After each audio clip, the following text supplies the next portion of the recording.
Salam sehat dan bahagia. Kembali lagi bersama saya, Nikadek Astria Dewi, calon guru penggerak Angkatan 7 Kota Denpasar. Pada kesempatan ini, saya akan menguraikan mengenai kesimpulan dan refleksi pemikiran Ki Hajar Dewantara. Bapak Ibu guru hebat, mari kita awali dengan membahas filosofi pendidikan Ki Hajar Dewantara. Dasar pemikiran pendidikan Ki Hajar Dewantara yang pertama yaitu pendidikan bertujuan menuntut. Pendidikan berbeda dengan pengajaran. Pendidikan bertujuan menuntun kodrat anak untuk mencapai kebahagiaan yang setinggi-tingginya.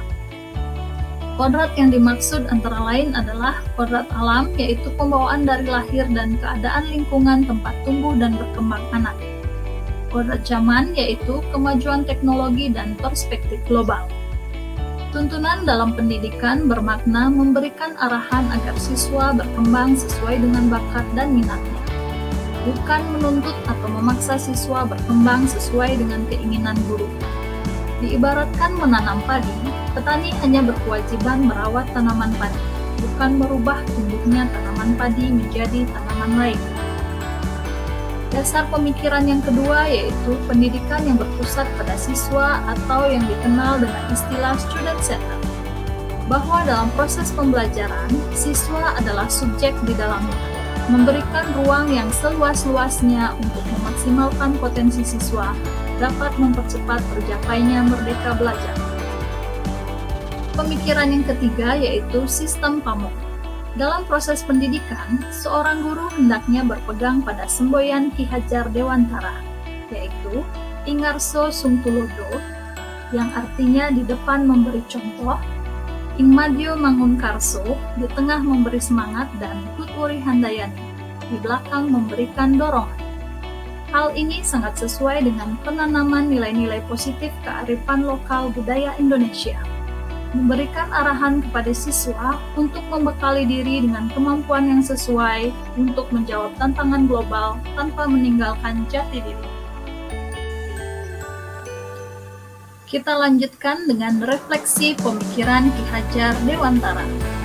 Pertanyaan pemantik dalam membuat kesimpulan dan refleksi terhadap pemikiran-pemikiran Ki Hajar Dewantara yaitu: yang pertama, apa yang Anda percaya tentang murid dan pembelajaran di kelas sebelum Anda mempelajari modul 1.1.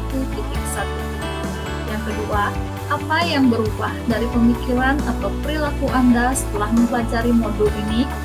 Dan yang ketiga, apa yang dapat segera Anda terapkan lebih baik agar kelas Anda dapat mencerminkan pemikiran Ki Hajar Dewantara?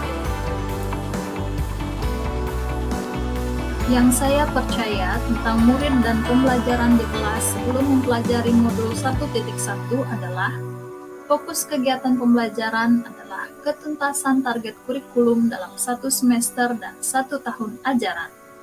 Pembelajaran harus sesuai dengan penuntasan ketercapaian materi yang terdapat pada rencana pelaksanaan pembelajaran yang telah disusun. Yang kedua, siswa harus mencapai kriteria ketuntasan minimal atau KKM sebagai acuan tercapainya tujuan pembelajaran. Yang ketiga, suasana kelas yang tertib dan tenang adalah salah satu indikator keberhasilan guru dalam mengajar. Yang keempat, peran guru sangat mendominasi dalam kegiatan pembelajaran atau yang dikenal dengan istilah teacher center. Guru bertugas mentransfer pengetahuan, sikap, dan keterampilan sehingga posisi guru dianggap satu-satunya sumber belajar.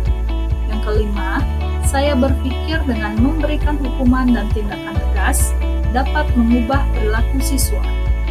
Yang keenam, saya belum sepenuhnya mengerti karakteristik masing-masing siswa yang saya ajar sehingga cenderung menerapkan metode dan model pembelajaran yang berlaku umum dan disamakan pada semua kelas.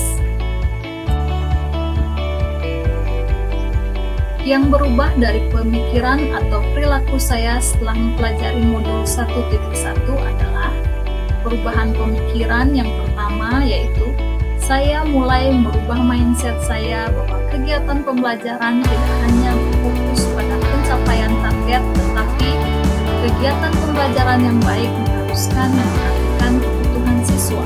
Yang kedua, saya lebih termotivasi untuk mengajak siswa siswa terlibat secara aktif dalam proses pembelajaran, menyediakan ruang untuk memaksimalkan potensi siswa sehingga dapat mencapai tujuan mereka belajar. Yang ketiga, guru sebagai fasilitator yang mendukung ketersediaan fasilitas dan mengarahkan siswa belajar sesuai dengan minat dan bakatnya. Siswa sebagai subjek pembelajaran yang memegang peranan penting dalam tercapaian tujuan pembelajaran. Dengan kata lain, siswa adalah pusat dalam proses pembelajaran atau student center. Perubahan perilaku yang terjadi adalah keteladanan dan pemberian contoh positif lebih saya utamakan daripada pemberian hukuman kepada siswa, agar siswa dapat menerapkan contoh-contoh tersebut sehingga dapat meminimalkan perilaku negatif. Selanjutnya, kegiatan pembelajaran seharusnya dilaksanakan dengan berbagai metode, model, dan sumber belajar yang menyesuaikan dengan minat, bakat, dan kebutuhan peserta didik. Dan yang terakhir adalah mengidentifikasi karakter masing-masing peserta didik agar proses pembelajaran dapat dirancang sesuai dengan kebutuhan, sehingga dapat mewujudkan pembelajaran yang bermakna dan menyenangkan untuk siswa. Yang dapat segera saya terapkan lebih baik agar kelas saya mencerminkan pemikiran Ki Hajar Dewantara adalah: yang pertama, merancang kegiatan pembelajaran yang sesuai dengan minat dan bakat siswa. Yang kedua, proses pembelajaran yang menekankan pada aspek budi pekerti dengan pemberian teladan dan contoh-contoh positif yang sesuai dengan nilai kearifan lokal. Yang ketiga, merencanakan konsep merdeka belajar secara matang dan mengintegrasikan setiap proses pembelajaran dengan nilai-nilai profil pelajar Pancasila. Dan yang keempat, menciptakan lingkungan belajar yang aman dan nyaman sesuai kebutuhan siswa terkait minat dan bakatnya, sehingga dapat menuntun setiap kodrat yang ada pada siswa. Dari pemaparan refleksi pemikiran Ki Hajar Dewantara dapat diambil kesimpulan sebagai berikut. Yang pertama, pendidikan sejatinya adalah menuntun anak sesuai kodratnya untuk mencapai kebahagiaan yang setinggi-tingginya. Oleh karena itu, dalam proses pendidikan hendaknya kita menerapkan konsep menghamba kepada siswa dalam artian yang positif, yakni menyediakan lingkungan belajar yang aman dan nyaman sesuai dengan kebutuhan masing-masing siswa. Yang kedua, kenali minat dan bakat siswa untuk diberikan kesempatan seluas-luasnya pengembangan diri mereka agar tercipta merdeka belajar. Yang ketiga, penanaman budaya positif di lingkungan sekolah sangat penting untuk memperhalus raku siswa dan menguatkan jati diri untuk membangun manusia Indonesia seutuhnya. Demikian yang dapat saya sampaikan terkait koneksi antar materi modul 1.1. Kesimpulan dan refleksi pemikiran Ki Hajar Dewantara. Mohon maaf apabila terdapat kekeliruan. Terima kasih.